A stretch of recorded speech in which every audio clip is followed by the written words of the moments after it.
Dr. Peter Baofu, welcome to Thahameso News this morning. Thank you for inviting me. Your profile is quite rich. Now, Professor, as we wrap up our interview, allow me to go off track a little bit. As the trade war deepens, China seems busy investing in Africa. How would you explain China's involvement in Africa? Is it a win-win development or a new colonialism act? Some have asked, is it a monster of Messiah? Yeah, I was also interviewed on TV. People ask me the same question. I talk about this in my book that I just mentioned, Beyond the World of Titans, for example. And I have predicted that you will see the rise of Africa too, by the way. But this time the rise of Africa will be linked with the rise of China. So your question is, in a way, is a very good question because you are linked to the first question. So in that sense, I do think that China has done something to Africa that no other power in the last 5,000 years of history, or even in the history of Africa, have ever done. Before you have the colonial powers, they come here, they enslave you, slavery, looting, rape, massacre, genocide, and they control regime change and colonial mastering and all that. China instead come here right now in a different form of development. They come in, they buy and sell, and then they engage in foreign aid, and then they borrow, they lend money. But then in many cases, in the case of Zimbabwe, is a good example.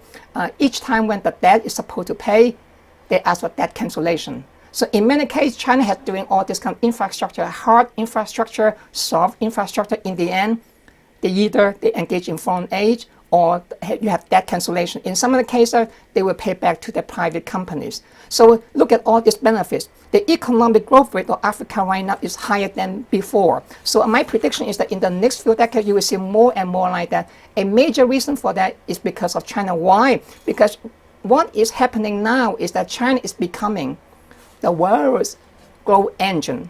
That means that it's driving the economic growth of many other countries, not America anymore. And also, secondly, China now is becoming the largest trading partner in the world, not America anymore. And also, as also another indication I just mentioned, in terms of GDP, PPP, China is already the largest economy in the world. But normally in America, they do not use PPP. They use the normal exchange rate. But that's more for trade than for production and consumption. Because when you calculate an economy, we want to know how productive they are. What can they buy? What they can consume. In case of war, that's very important to calculate the power of a country because you want to understand what they can produce. So purchasing power parity is a very important concept. That's what the IMF and the World Bank nowadays is using more and more the PPP, not the normal exchange rate. But there are some people that they use that in order to see that the US is still in charge. But I think that's very misleading.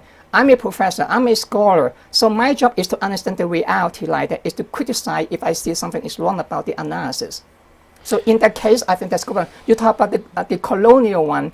I think that's a very misleading term because, as I just mentioned before, China does not do what the colonial powers used to do to you. Slavery, looting, massacre, raping, regime change, colonial master, and all that.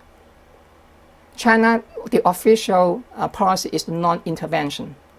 That's very different from the colonial policy. So the colonial word is more like a rhetoric for those people they may not like. Remember, in any economic analysis, you always have benefits and costs. Those against you, those for you. Those against you will come in and make all this kind of noise.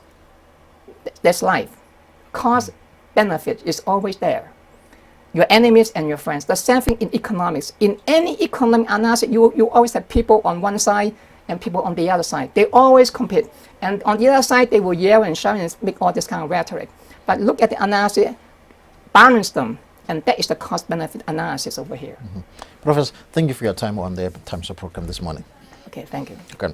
Mr. Mutei, again, Professor Peter Baofu, ke letswalo la America. O na le PhD ya political science.